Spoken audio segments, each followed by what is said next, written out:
Halo. Selamat pagi semua. Apa kabar pagi ini? Semua bawa Alkitab?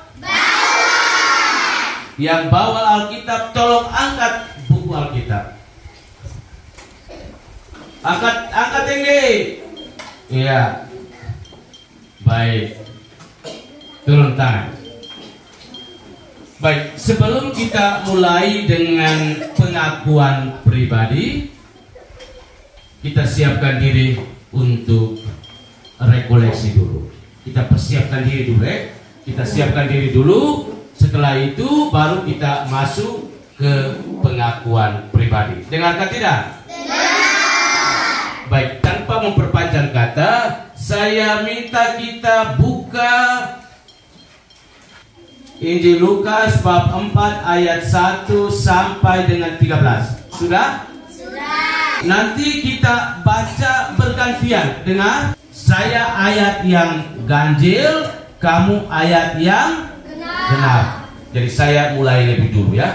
Jadi kita mulai pertemuan kita ini dengan tanda keselamatan. Dalam nama Bapa dan Putra dan Roh Kudus. Amin. Mari kita sama-sama mendengarkan sabda Tuhan. Injil Lukas bab 4 ayat 1 sampai dengan 13. Pencobaan di padang gurun. Yesus yang penuh dengan Roh Kudus kembali dari sungai Yordan, lalu dibawa oleh Roh Kudus ke padang gurun.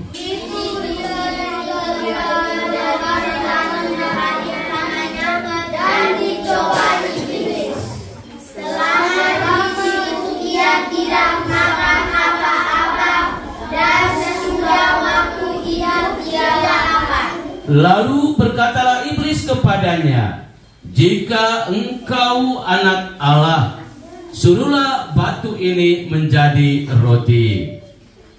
Jawab Yesus kepadanya, ada tertulis, manusia hidup bukan dari roti saja. Kemudian ia membawa Yesus ke suatu tempat yang tinggi, dan dalam sekejap mata ia memperlihatkan kepadanya semua kerajaan dunia. Kata iblis kepadanya, segala kuasa itu serta kemuliaannya akan aku berikan kepadamu. Sebab semuanya itu telah diserahkan kepadamu, dan aku memberikannya kepada siapa saja yang kehendaki. Jadi jikalau engkau menyembah aku, seluruhnya itu akan menjadi milikmu. Tetapi Yesus berkata kepadanya, ada tertulis, engkau harus menyembah Tuhan Allahmu, dan hanya kepada Dia saja engkau berbakti. Kemudian ia membawa Yesus ke Yerusalem dan menempatkan dia di hubungan bait Allah, lalu berkata kepadanya, jika engkau anak Allah, jatuhkanlah dirimu dari sini ke bawah. Sebab ada tertulis mengenai engkau, Dia akan mendatangkan malaikat-malaikatnya untuk melindungi engkau.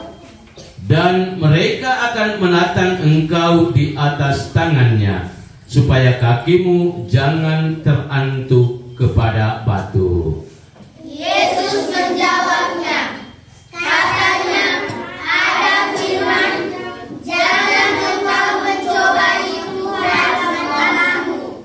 Sesudah iblis mengakhiri semua pencobaan itu, ia mundur daripadanya dan menunggu waktu yang baik. Demikianlah Injil Tuhan. Terpujilah Kristus. Baik, sekali lagi selamat pagi.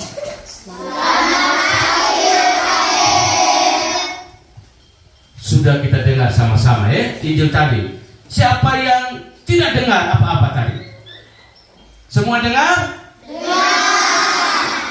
Injil tadi dia omong tentang apa? Yang tahu angkat tangan. Dia omong tentang apa? Yang Injil tadi yang kita sudah baca sama-sama, dia omong tentang apa? Yang tahu angkat tangan, jangan rame-rame. Silakan. Ambil baik ini. Om kuat. Pencobaan di padang gurun. Pencobaan di padang gurun. Siapa yang dicobai di padang gurun? Yesus. Satu-satu. Mari, Mike. Yang jawab angkat tangan. Yesus dicobai oleh siapa? Ya, silakan. Ambil baik.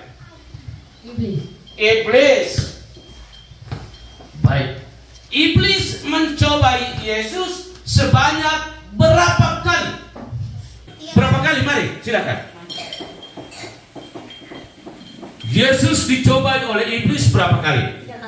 3 kali.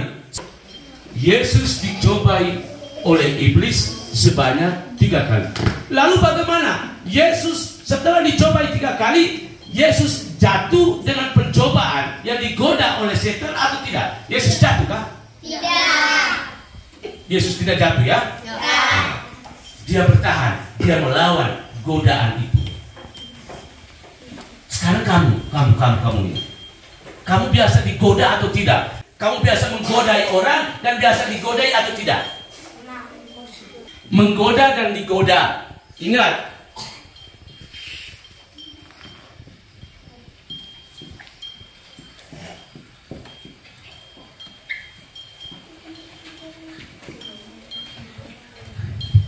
Menggoda dan digoda. Siapa yang pernah menggoda sesamanya? Atau saya tanya ulang, siapa yang pernah digoda oleh sesamanya? Seperti Yesus yang tadi kita dengar, dia digodai oleh siapa? Iblis. Sekarang saya mau tanya kamu, siapa yang pernah digodai oleh orang lain?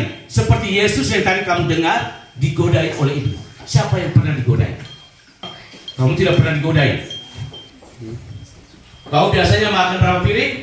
Halo? Kau biasanya makan berapa piring? Kuat? 2 piring. Waduh. Berdiri dulu. Kau nama siapa? Nama siapa? Regina. Mari dulu. Ya. Regina biasanya makan 2 piring.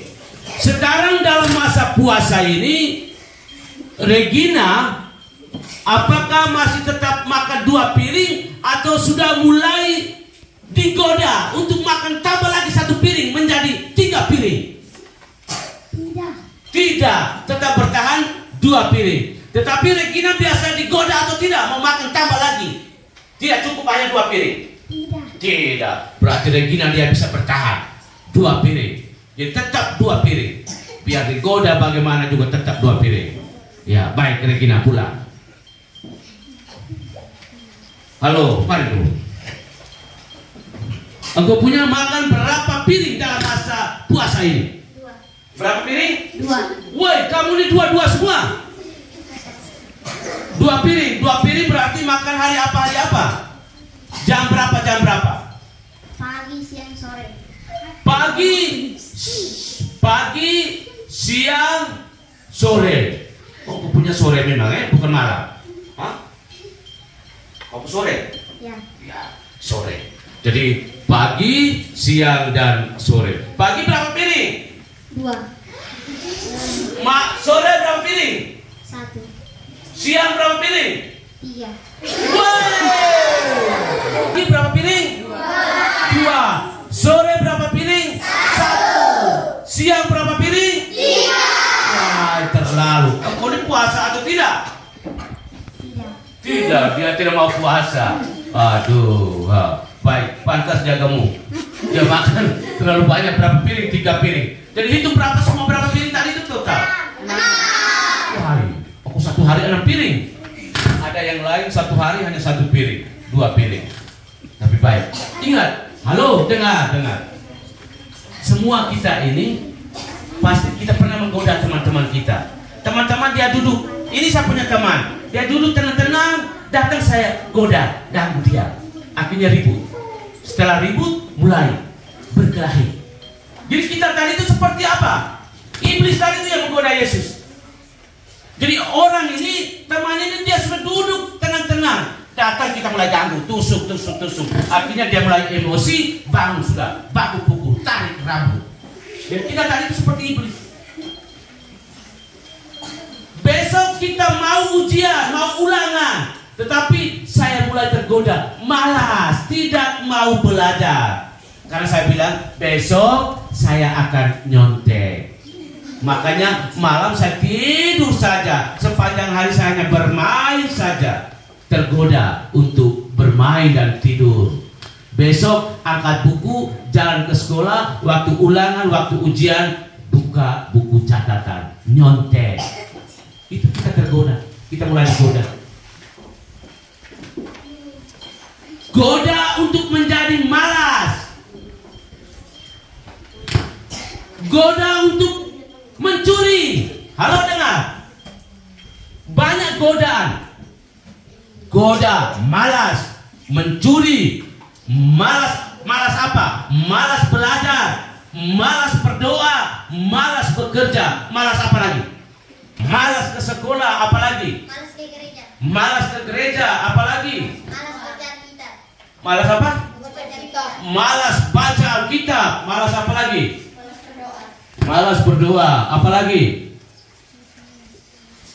Jadi banyak sekali jenis kemalasan yang kita buat. Itu godaan. Kita digoda. Kita digoda oleh orang lain, kita digoda oleh peristiwa-peristiwa yang ada di sekitar kita. Lalu kita juga menjadi iblis yang suka menggoda orang lain. Kita duduk dalam sekolah tidak tenang, duduk dalam gereja juga tidak tenang, baku tusuk, ribut sana sini. Guru omong di depan kelas, kita omong di belakang. Dengan teman-teman, suka buat kacau, buat ribut. Apalagi sekarang kita pendalaman bahan APP. Lalu sekarang saya mau tanya, kenapa banjir-banjir itu selalu setiap tahun? Dia bawa korban manusia atau bawa korban yang lain? Ada orang yang dia punya sawah, kebun dekat kali juga jadi korban. Orang-orang yang bekerja di situ di sekitar kebun sawah dekat kali juga jadi korban bawa arus. Banyak tanah-tanah yang longsor, jalan putus di mana-mana. Itu kenapa? Sekarang kamu lihat di sekitar kamu, di kamu punya wilayah di sini nih, ada tempat sampah kan tidak? Ada pembuangan sampah kan tidak? Ada. Orang buang sampah pada tempatnya atau tidak? Tidak. Berkebuang di mana? Hah? Di mana? Jalan? Buang di jalan raya. Jalan raya itu tempat untuk apakah? Kita buang sampah kah? Tidak. Jadi tempat sampah itu, kotoran itu kita buang sebenarnya kemana? Ada tempat sampah. Kita buang pada tempatnya yang sudah disiapkan. Lalu ingat, sampah-sampah itu bukan kita buang begitu saja, tetapi ada kegunaan yang lain. Kita bisa gunakan untuk bentuk-bentuk yang lain. Kita bisa daur ulang untuk itu sampah-sampah. Itu ada yang botol gelas itu orang bisa buat ulang lagi jadi tempat pot bunga yang bagus, jadi hiasan-hiasan yang bagus. Bukan kita buang begitu saja, akhirnya plastik-plastik barang-barang itu rusak kita punya tanaman. Setiap kita balik tanah selalu ada kertas plastik, ada botol plastik. Karena itu mental kita itu selalu buang barang-barang kotoran-kotoran begitu saja. Sekarang kita punya tanah, lihat tanah sekarang tuh kamu tanam biasanya pakai pupuk kan, kebun-kebun kamu sawah ada pupuk kan? Kalau tidak pakai pupuk ada hasil kan? Itu kenapa? Kenapa tanah kita harus butuh pupuk? Halo, kenapa tanah kita harus butuh pupuk? Hah? Ya, tanaman mati. Tanah kita sekarang sudah mulai tidak subur lagi. Kenapa? Karena ini kita ini yang menjadi penyebab. Orang tua kamu, siapa yang orang tuanya masih gunakan obat bahan kimia untuk semprot di rumput? Siapa? Angkat tangan. Angkat tinggi. Halo, angkat tinggi. Pulang omong orang tua, turun tangan. Pulang omong orang tua. Barang-barang kimia tidak boleh kita gunakan untuk semprot-semprot. Itu penyebabnya, dampaknya kepada tanah kita. Humus tanah kita menjadi rusak. Lalu kita sendiri mengeluh, oh kenapa? Tahun lalu hasilnya banyak, tahun sekarang hasilnya sudah mulai berkurang. Dulu tanah saya kalau saya tidak pakai pupuk, hasilnya bagus. Sekarang kalau tidak pakai pupuk, hasilnya tidak bagus. Penyebabnya itu apa? Itu kita ini, termasuk kita punya orang tua, keluarga kita. Kita merusak alam, ekosistem kita. Tuhan ciptakan semua yang ada, ini Tuhan berikan kepada kita, itu baik atau tidak? Baik. Ya. Tuhan memberikan yang terbaik. Tuhan minta kita untuk bertanggung jawab. Kita jaga, kita pelihara, kita kembangkan supaya dia bisa hidup dan lestari sepanjang masa. Tuhan tidak mengizinkan kita untuk terima apa yang baik dari dia lalu kita mematikan. Jadi kita ini, termasuk kita punya orang tua. Jadi dengar baik-baik. Pulang sebentar, sampaikan kepada orang tua. Dengarkah tidak? Bapak, mama, kita jangan gunakan obat-obat kimia untuk semprot rumput-rumput di kebun kita atau di pekarangan kita. Bilang saja itu tidak baik, dia akan merusak tanah kita. Lalu kita mulai mengeluh. Lalu kita persalahkan siapa? Saya tanya dulu, kita persalahkan siapa? Halo? Persalahkan siapa? Persalahkan siapa? Ya, kamu biasa persalahkan Tuhan. Jadi kamu Tuhan beri itu tidak baik kah? Hah? Tuhan beri kepada kita itu baik atau tidak? Baik. Hanya kita yang tidak baik, kita tidak jaga, kita tidak pelihara, kita tidak bertanggung jawab. Apa yang baik yang sudah Tuhan berikan kepada kita. Karena itu dalam masa prapaskah ini kita diajak untuk membangun sikap tobat. Halo, kita diajak untuk bangun sikap apa? Tobat. Dan juga apa tadi aku omong tadi? Apa sikap apa? Ya, kita juga toleransi. Toleransi dengan sesama, toleransi juga dengan alam ciptaan, ekosistem yang ada di sekitar kita. Nilai toleransi berarti bahwa kita saling menjaga, saling mendukung, saling memelihara, saling mengembangkan. Dengan membangun sikap tobat. Tobat berarti apa? Kita mau berubah. Sikap tingkah laku kita tadi itu suka menggoda orang supaya jadi ribut dan berkelahi. Kita harus bangun sikap tobat, berubah. Saya tidak boleh ganggu lagi teman saya dan membuat ribut, dan pada akhirnya teman saya itu menangis dan kami akhirnya kacau berkelahi. Tobat sikap mental saya yang malas belajar, malas ke sekolah, malas berdoa, malas bekerja. Saya harus berubah. Dari yang malas harus lebih rajin. Sudah dengar? Sikap tingkah laku saya yang suka merusak alam ekosistem, buang sampah tidak pada tempatnya, saya harus bertobat. Sampah saya harus buang pada tempatnya. Dan sekarang saya harus bangun niat tobat saya untuk lebih banyak tanam pohon, bukan hanya tahu tebang pohon lalu tidak tahu tanam. Kita biasanya tes, kita punya parang tuh, karena tanamannya masih kecil kita potong begitu saja. Karena bilang tes, saya punya parang ini tajam atau tidak. Akhirnya pohon tadi udah tumbuh baik-baik, mati. Karena kita, tingkah laku kita. Sudah dengar? Sudah. Tobat berarti apa? Tobat berarti kita berubah. Mulai sekarang, jangan kita tunda. Mulai sekarang saya harus berjanji, saya bertobat. Saya mau berubah dari sikap tingkah laku saya yang tidak baik kepada sikap hidup saya yang baik, benar, dan bertanggung jawab. Sudah dengar? Sudah. Ya. Jadi sekarang sebentar kita mengaku, kita lihat kita punya relasi hubungan. Ya, hubungan kita dengan sesama itu bagaimana selama ini? Apakah saya punya relasi hubungan dengan sesama baik atau tidak? Bagaimana sikap hubungan saya, relasi hubungan saya dengan alam sekitar, ekosistem yang ada di sekitar kita? Apakah saya punya relasi yang baik, menjaga, memelihara, melindungi dan mengembangkan serta melestarikan apa yang baik yang sudah Tuhan berikan? Lalu bagaimana relasi saya dengan Tuhan? Saya ini orang yang rajin berdoa atau malas?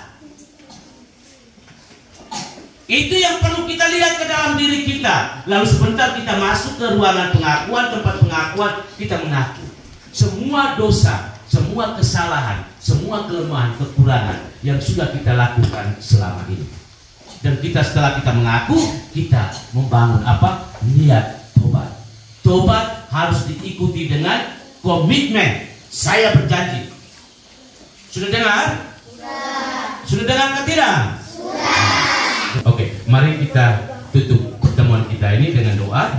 Mari kita siapkan hati batin kita. Dalam nama Bapa, Putra dan Roh Kudus. Amin. Tuhan, terima kasih karena Engkau sudah hadir menyertai kami dalam kebersamaan kami dalam kegiatan permenungan ini. Semoga apa yang sudah kami renungkan bersama-sama dengan terang sabda-Mu sendiri senantiasa meneguhkan dan menguatkan kami. Bantulah anak-anak kami ini agar mereka senantiasa selalu berada di bawah bimbingan dan perlindungan-Mu, dan arahlah tingkah laku hidup mereka menuju kepada kebaikan dan kebenaran.